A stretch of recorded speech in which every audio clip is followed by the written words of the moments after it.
सिया राम लक्ष्मण जानकी, श्री रामचंद्र की जय, राधे वर कृष्ण चंद्र की जय।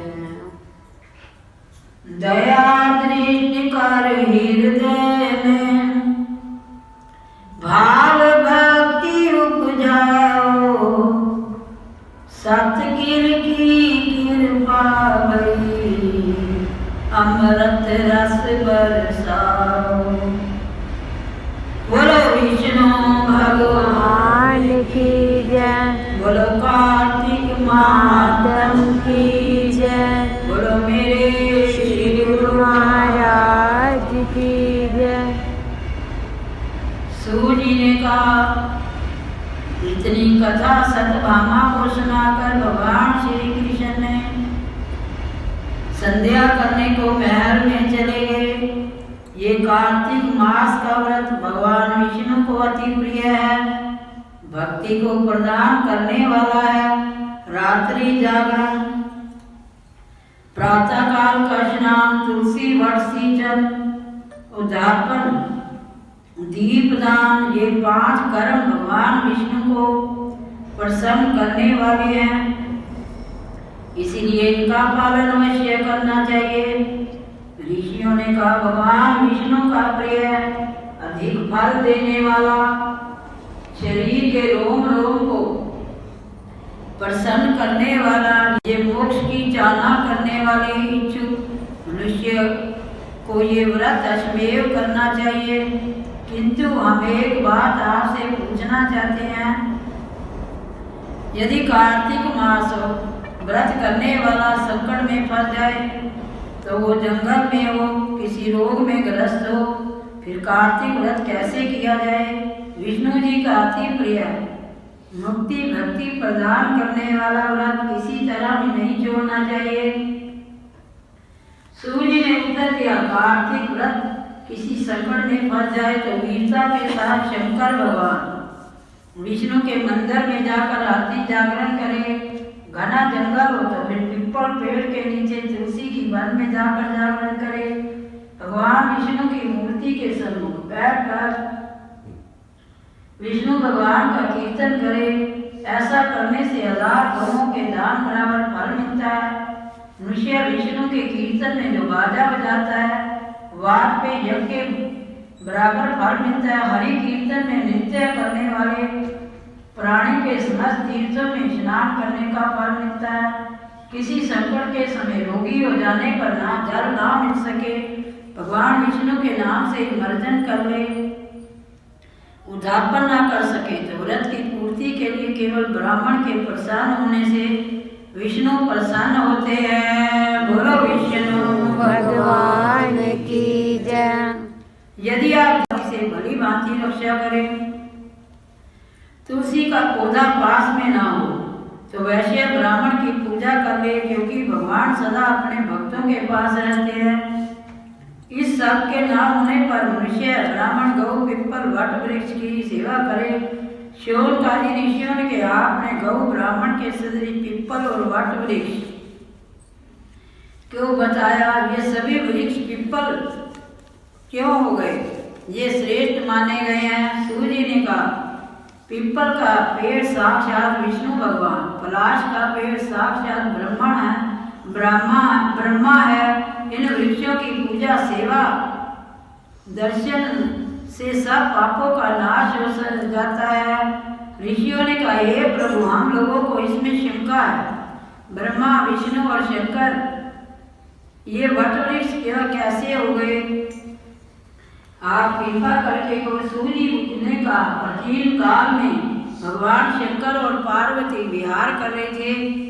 उस समय उनके विहार में विघट डरने के विचार से ब्राह्मण का रूप धारण करने वाले अगस्त्य वहां पर आ गए। विहार के अनंत की वशीभूत हो जाने के कारण क्रोध में भरकर पार्वती ने समस्त देवताओं को श्राप दे दिया। बोलो विष्णु भगवान की जय। सत्यभामा ने पूछा, प्रभु आपने ये वट वृक्ष जो है ये शंकर भगवान का रूप है, और ये साक्षात पीपल जो है भगवान विष्णु का रूप है। ये वृक्ष रूप कैसे हो गए? तो अब भगवान विष्णु कहने लगे कि एक बार देवता लोग जो हैं भगवान शंकर के दर्शन करने के लिए गए, तो पार्वती को पास बैठा देखकर पार्वती ने कहा, विषयमुख को कीट पतंगे भी जानते हैं, तो आप लोगों ने जानबूझकर बिगड़ डाला, इसलिए आप सब वृक्ष रूप हो जाओ। सूर्य जी ने कहा, इस प्रकार क्रोधित पार्वती के श्राप से सब देवता वृक्ष हो गए। इस कारण भगवान विष्णु शंकर जी दोनों पिप्पल वट वृक्ष हो गए। भगवान विष्णु का शनि देव के साथ योग होने के कारण केवल शनिवार को ही पिप्पल का स्पर्श करना चाहिए, अन्य किसी दिन नहीं। सूर्य जी ये पिप्पल का पेड़ शनिवार के अतिरिक्त सप्ताह के बाकी दिनों में क्यों नहीं पूजा जाता? सूर्य ने कहा, समुद्र मंथन करने से जो रतन देवताओं को मिले, तो उन देवताओं ने लक्ष्मी और कौस्तुभ मणि, विष्णु भगवान जब लक्ष्मी से विवाह करने के लिए तैयार हुए, लक्ष्मी ने कहा, हे प्रभु, जब तक मेरी बड़ी बहन लक्ष्मी का विवाह नहीं हो जाता तब तक आप मुझे छोटी बहन से विवाह कैसे कर सकते हो? इसलिए आप पहले मेरी बड़ी बहन का विवाह करा दीजिए, बाद में मुझसे विवाह कीजिए, क्योंकि यह प्राचीन नियम है। सूर्य जी बोले। लक्ष्मी के ऐसे वचन सुनकर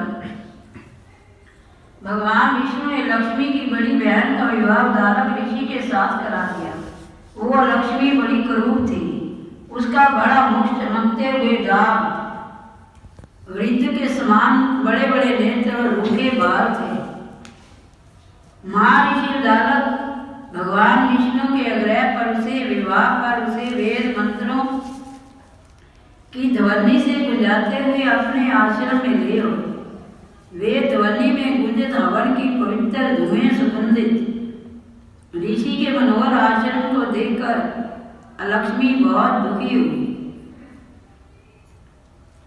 उसने महर्षि उदालक से कहा, यदि आश्रम में वे ध्वनि हो रही है, ये स्थान मेरे रहने योग्य नहीं, इसलिए तुम मुझे किसी दूसरी जगह पर ले जाओ। अब ऋषियों ने पूछा, भगवान विष्णु का पिप्पल से जो है क्या संबंध है? तो अब लक्ष्मी भगवान विष्णु को प्राप्त हुई, तो लक्ष्मी के साथ भगवान विष्णु विवाह करने लगे। तो लक्ष्मी ने कहा कि मेरी बड़ी बहन लक्ष्मी, उसके विवाह किए बिना मैं छोटी आपसे कैसे विवाह कर सकती हूँ? तो ऐसा सुनकर भगवान विष्णु ने उदालक मुनि को बुलाकर लक्ष्मी का उसके साथ विवाह कर दिया। लक्ष्मी, आप सबको पता है कि जहाँ पर कला कलेश बुरे कर्म होते हैं वहाँ लक्ष्मी का वास है। कहते हैं ना कि घर में जब कोई क्रोध करता है तो तुरंत चुनी आ गई है, कहते हैं ना, वही बात है कि भगवान विष्णु का योग पिप्पल से इसीलिए है। स्थान में रहने योग्य नहीं, इसीलिए तुम मुझे किसी दूसरी जगह ले चलो। अब लक्ष्मी कहने लगी उदालक मुनि जी को कि ये मेरे स्थान रहने योग्य नहीं है, मुझे किसी दूसरी जगह ले चलो। उसकी बात सुनकर महर्षि उदालक ने कहा, तुम यहाँ क्यों नहीं रह सकती? तुम्हारे रहने योग्य दूसरा जगह कौन सी है, मुझे बताओ। लक्ष्मी ने कहा, जहाँ पर वेद की ध्वनि होती है, अतिथियों का सत्कार होता है, उस स्थान पर मैं नहीं रह सकती। जहाँ पर पति पत्नी का आपस में प्यार हो, पितरों के निमित्त याग होते हो, देवताओं का पूजन होता, वहाँ मैं नहीं रह सकती। अब लक्ष्मी ने उदालक मुनि को कहा कि मैं इन स्थानों पर नहीं रह सकती जहाँ पर अच्छे कर्म होते हैं, मैं तो जहाँ पर बुरे कर्म होते हैं वही रह सकती हूँ। जहाँ पर दिन रात पति पत्नी लड़ते हो, अतिथि लोग सदा निराश लौटते हो। वहाँ जहाँ पर पूज्य वृद्धों संत पुरुषों का मृत्यों का अनादर होता हो, वहाँ दुराचारी चोर परस्त्रीगामी प्राणी रहते हैं। जहाँ पर गौओं का वध, मद्यपान, ब्रह्म हत्या आदि पाप होते हो, मैं वहाँ पर प्रसन्नता पूर्वक निवास कर सकती हूँ। सूर्य जी ने कहा, इस प्रकार लक्ष्मी के वचन सुनकर महर्षि उदालक दुखी हो गए और इस बात को सुनकर चुपचाप रह गए। थोड़ी देर तक चुप रहने के बाद उन्होंने कहा, अच्छा तुम्हारे लिए ऐसा ही स्थान खोजूंगा। जब तक तुम्हारे लिए ऐसा स्थान ढूंढ कर ना हो तब तक तुम इस पीपल के नीचे चुपचाप बैठी रहना। सूर्य ने कहा, महर्षि उदालक को पीपल के नीचे उसे बिठाकर उसके रहने योग्य जगह ढूंढने के लिए चले। लेकिन जब वो बहुत समय नहीं लौटे तो लक्ष्मी रोने लगी। उसकी बुरी तरह से रोना लक्ष्मी ने वैकुंठ में सुना तो व्याकुल हो गई। उन्होंने दुखी होकर भगवान विष्णु से कहा, हे प्रभु, मेरी बड़ी बहन लक्ष्मी पति के त्याग देने से बहुत दुखी हो गई है। हे नाथ, यदि मैं आपकी प्रिय पत्नी हूँ, उसे आश्वासन देने के लिए पास चलिए। पत्नी की प्रार्थना सुनकर कृपा सिंधु भगवान लक्ष्मी को साथ लेकर उस पीपल के पास गए जहाँ पर लक्ष्मी बैठी रो रही थी। उसको आश्वासन देते हुए भगवान विष्णु ने कहा, हे लक्ष्मी, इसी पीपल की जड़ में तुम सदा के लिए निवास करो, क्योंकि मेरे ही अंश से इसकी उत्पत्ति हुई है और इसमें मेरा निवास स्थान है। प्रति वर्ष गृहस्थी लोग तुम्हारा पूजन करेंगे, उन्हीं के घर में तुम्हारी छोटी बहन निवास करेगी। स्त्रियों को विविध प्रकार के उपहारों से तुम्हारी पूजा करनी चाहिए। मनुष्य को चाहिए वो पुष्प, धूप, दीप, गंध से तुम्हारी पूजा करेगी, तब लक्ष्मी जी उन पर प्रसन्न होगी। बोलो विष्णु भगवान की जय। तो विष्णु भगवान ने जब लक्ष्मी अपने पति के त्याग देने से दुखी हो गई, तब लक्ष्मी ने वैकुंठ में उसकी रोने की आवाज सुनकर भगवान विष्णु को कहा, लक्ष्मी रोती है। तो अब भगवान विष्णु ने कहा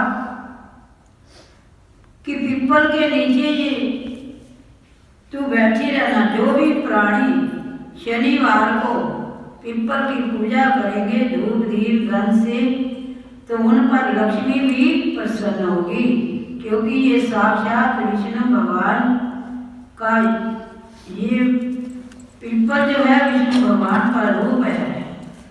तो इसीलिए लक्ष्मी को भगवान विष्णु ने कहा, जो भी